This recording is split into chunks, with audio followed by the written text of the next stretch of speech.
এমন সুন্দর জীবন, এমন সুন্দর যৌবন, আহা শক্তির টাইমটা, জীবনের সক্ষমতার সময়। ছোটবেলা তো ভাইয়া দুর্বল, বৃদ্ধ বয়সটাও দুর্বল। তোমাদের অনেক কিশোর নওজোয়ান একজনের গায়েও চাদর নাই, কিন্তু মুরব্বী সবগুলোর গায়ে চাদর। দেখো চাকায়া, এই চাচারা তো আমার সব পরিচিত চাচা। অর্থ হইল এই বৃদ্ধের এই দুর্বলতা তাকে চাদর গায়ে দিতে বাধ্য করেছে। তার শরীরে শীতের অনুভূতিটা বেশি, ঠিক কিনা বলেন নাকি? কিন্তু তোমরা নওজোয়ান, তোমাদের অধিকাংশ কারো গায়ে চাদর নাই। তোমরা দেখো ভাইয়া, আমার গায়ে কোনো চাদরই নাই। তাইলে বুঝাইতে চাইলাম এই শক্তির সময় যৌবন। যুবক চাইলে পাহাড় কাইটা সমান করতে পারবে, যুবক চাইলে সাগর নদী মাটি দিয়ে ভরাট করে দিতে পারবে। একটা এলাকার যুবক ছেলেরা যদি চায়, সবার হাতে হাতে মদের বোতল পৌঁছাই দিতে পারবে। একটা সমাজের ছেলেরা যদি চায়, সবার হাতে হাতে নামাজের মুসল্লাও তুলে দিতে পারবে। অতএব ছেলেরা, তোমরা যারা যুবক আয়োজন করছো, আমি তোমাদের উৎসাহ দেই, একটু আগাও, এখানে থাইমা যাইও না। একটা মাহফিল করছি, এক ফোটলা বিরিয়ানি খাওয়াই দিছি, খালাস না বন্ধু, একটু আগাও। তোমরা আবার বসো, যে কয়জনে মাহফিলের আয়োজন করছো তোমরা আবার বসো, যে আমরা কেমনে একটু ভালো হইতে পারি, একটু চরিত্রবান হইতে পারি, আমরা কেমনে নিজেরা নামাজ ধরতে পারি। একটু যদি হিম্মত করো যুবক, ইনশাআল্লাহ ভালো হবে। শনিবার দিন আমি আমার মাদ্রাসায়, এই শনিবারে সকাল 10টা থেকে বিকাল 4:30 পর্যন্ত, এইবারই প্রথমবার আমি আলাদা 16 বছর থেকে 30 বছরের নিচে যাদের বয়স, এই কিশোর যুবকদের জন্য আলাদা ইসলাহি মজলিসের আয়োজন করছিলাম। আমার শায়েখ আল্লামা মুফতি মুশতাকুর নবী সাহেব বয়ান করছেন, আল্লামা মুফতি আমজাদ হুসাইন সাহেব বয়ান করছেন, হযরত মাওলানা মুফতি ইউসুফ বিন ইকবাল বয়ান করছেন, আমাদের কুমিল্লা ক্যান্টনমেন্টের বড় একজন শিশু বিশেষজ্ঞ ডাক্তার মিজানুর রহমান, উনি বয়ান করছেন, আমি নিজে কিছু কথা বলছি। প্রায় 600 ছেলে এন্ট্রিভুক্ত আসছে, এখানে উপস্থিত হয়েছে 600। সন্দ্বীপে, চট্টগ্রামে আমরা প্রতি বছর সন্দ্বীপ যাই, সেখানে 4টা-5টা ছেলে ফজরের নামাজের জন্য, তারা বন্ধু কলেজের ছেলে, 4-5 জন ছেলে মাত্র। ওরা একদিন সিদ্ধান্ত নিছিল, ওরা সবসময় ফজরের নামাজ পড়তো, তারা একদিন সিদ্ধান্ত নিছে যে ফজরের পরে তারা সন্দ্বীপ তো সাগরের পারে, তো সাগরের পারে হাঁটতো তারা। তো তারা একদিন সিদ্ধান্ত নিছিল আজ থেকে 1 বছর আগে, যে আমরা সকালবেলা না হাইটা চলো আমরা বন্ধুদেরকে ফজরের জন্য জাগাই, ফজরের ক্যাম্পেইন করি, ফজরের জন্য গণসংযোগ করি। এই 4-5 জন ছেলে উদ্যোগ নিয়ে শুরু করছে। ঠিক 1 বছরের মেহনতে এই গত নভেম্বর, 24 সালের নভেম্বরে আমি গেছি মাহফিলে, ওইখানে তারা আমার লিস্টেড। ফজরের পরে আমি তাদের জন্য আলাদা বয়ান করছি, তাদের আলাদা মাহফিল হয়েছে ফজরের পরে। মানে রাইতে আমি যেই প্যান্ডেলে ওয়াজ করছি, ওই প্যান্ডেলটা তারা সকালের জন্য আবার ভাড়া নিছে। বুঝেন না এই কথা? আমি ওখানে ছিলাম, আর ওখানে রাত্রে আসা যায় না, ওইটা সন্দ্বীপে স্পিড বোট দিয়ে আইতে যাইতে হয়, তো রাইতে আওয়ানোর সিস্টেম নাই, থাকতে হয়। এই জন্য ফজরের পরে আবার বয়ান করছি 1.5 ঘন্টা। তো ওরা, আমি বললাম এত ভোরে ছেলেরা আইবুনি, কয় হুজুর আসবেন ইনশাআল্লাহ, আপনি দেখেন। তারা আমারে দেখাইছে কাগজে কলমে লিস্টেড করা, প্রায় 4,500 ছেলে এখন ফজরের নামাজ জামাতে পড়ে। যুবক চাইলে কি না পারে, যুবক চাইলে ভাঙতে পারে, যুবক চাইলে গড়তে পারে, যুবক চাইলে বুলডোজার দিয়ে সমান করে লাইতে পারে, সমান করে ফেলতে পারে। আবার সেই ভাঙার উপরে যুবক চাইলে গড়তেও পারে।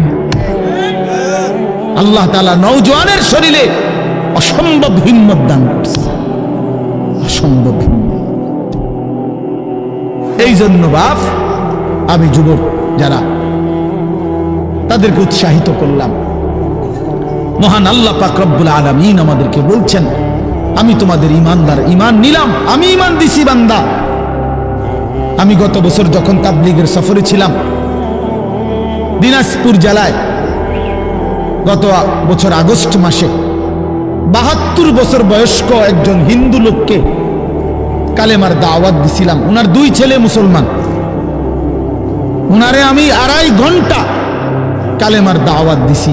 আমরা 3 জন আলেম মিলে কত অনুনয় বিনয় করছি, কাকতি মিনতি করছি, কাঁদছি, চোখের পানি ফেলছি।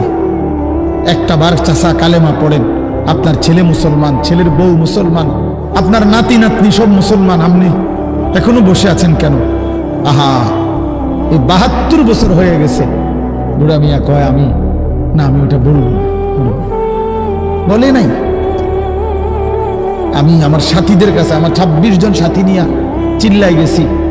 16 জন আলেম, এক চিল্লা সফরে 950 মানুষ আল্লাহর রাস্তায় বের হয়েছে চিল্লার জন্য। আলহামদুলিল্লাহ, আল্লাহ করাইছে। তো বলতেছিলাম, আমি সাথীদের কাছে এসে বলছিলাম যে দেখেন ৭২ বছর বয়স হয়ে গেছে, এক আল্লাহর বান্দা, তার জবান দিয়া কোনোদিন তার মালিকের নামটা বের হয়। আমারে আপনারে আল্লাহ তাআলা কত বড় তৌফিক দিছে যে আমরা কত হাজারবার, লক্ষবার কালেমা লা ইলাহা ইল্লাল্লাহ মুহাম্মাদুর রাসূলুল্লাহ এটা যে আমরা পড়তে পারি, পড়তে পারছি, এই সৌভাগ্যের কৃতজ্ঞতা কি? এটা যদি আল্লাহ আমগো জবান দিয়ে কোনোদিন না বলাইতো। কথা বলে না বাপ, এই ছেলেরা মিয়া, এই আব্বাস, যারা নামাজ পড়ো না, আরে না ফরমান, তুই যদি হিন্দুর ঘরে জন্ম নিতে, তুই যদি ইহুদির ঘরে জন্ম নিতে, তুই যদি খ্রিস্টানের ঘরে জন্ম নিতি, বেটা কি হতো জীবন? যদি কোনোদিন কালেমার আহ্বান না শুনতা। তুমি তো মুসলমানের ঘরে জন্ম নিয়া এভাবে ইমানকে ফেলে দিলা। মুসলমানের ঘরে জন্ম নিয়ে এভাবে নামাজকে প্রত্যাখ্যান করলা। ছি ছি ছি ছি, তোমারে দেখে তো হিন্দুও হাসবে, তোমারে দেখে তো ইহুদিও হাসবে, তোমারে দেখে তো খ্রিস্টানও হাসবে, যে দেখছো হয় নাকি শ্রেষ্ঠ জাতি, ওদের ধর্ম নাকি শ্রেষ্ঠ ধর্ম, ওদের ধর্ম কোরআন নাকি শ্রেষ্ঠ কিতাব, ওদের শ্রেষ্ঠ ধর্ম ওদেরই পছন্দ হয় না, ওদের শ্রেষ্ঠ কিতাব ওরাই পড়তে পারে না। তো এটা কিসের শ্রেষ্ঠ? কথা বলেন না। তাহলে আমি তো আমার ধর্মের অপমান। কথা বলেন না, আমি আমার ধর্মের অপমান না, আমি আমার কোরআনের অপমান। এজন্য তোমরা যারা বেনামাজি ছেলে, তোমরা ধর্মের অপমান। তোমাদের যাদের চুল বেঈমানের মতো, তোমরা মুসলমান ধর্মের অপমান। তোমাদের কারণে আমার ধর্ম লজ্জিত, তোমাদের কারণে ধর্ম বেইজ্জতি হয়েছে। তোমরা ইসলামকে অপমানিত করলা, আল্লাহকে অপমানিত করলা, আমার নবীর শ্রেষ্ঠতম 23 বছরের আদর্শকে তোমরা অপমানিত করলা। এই অপমানের বিচার আল্লাহ করবে, মনে রাখো। ছেড়ে দিবে না বাপ। আল্লাহ কোরআনে বলছে, বান্দা আমি 1 সেকেন্ড ছাড়বো না, আমি হিসাব নেব। তুমি আমারে কি মনে করছো বান্দা? বাদ দুগা খাওয়াইছি দেখে তুমি মনে করছো আমি মাতি না? হ্যাঁ, কিটা মনে করছো? এ পেশাব পায়খানার বাপ তুমি মনে করছো আমি কিছুই বলবো না, কিছুই বলবো না। তুমি জানো না ফেরাউনকে শোয়াইছে কে? তুমি জানো না কারুনকে শোয়াই দিছে কে? তুমি জানো না নমরুদ সাদ্দাতকে নিশ্চিহ্ন করে দিয়েছে কে? তুমি শোনো নাই? তুমি আন্দাজ করো নাই আমি আল্লাহ কেমন? এই পৃথিবীর কত অবাধ্য জাতিকে আমি আল্লাহ ধ্বংস করে দিয়েছি, শোনো নাই? কই, গোটা পৃথিবীর সমস্ত আধুনিক প্রযুক্তি থাকার পরেও তো বাবা আমেরিকার ওই বেঈমানরা, ক্যালিফোর্নিয়ার লস অ্যাঞ্জেলস তাদের একটি স্টেট আগুনে দাবানলে পুরে ছাই হয়ে গেছে। লক্ষ লক্ষ কোটি কোটি মিলিয়ন বিলিয়ন ডলারের এক এক বিল্ডিং। আপনারা মুরব্বীরা মিলিয়ন বিলিয়ন ডলার কি তাই বুঝতেন না? কয়টা? আপনি 1 মিলিয়ন বিলিয়ন ডলার কত টাকা? কমপক্ষে 300 টাকার বেশি।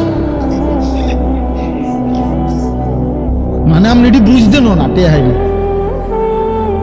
এটা বুঝতেন না। কথা বুঝছেন কিনা?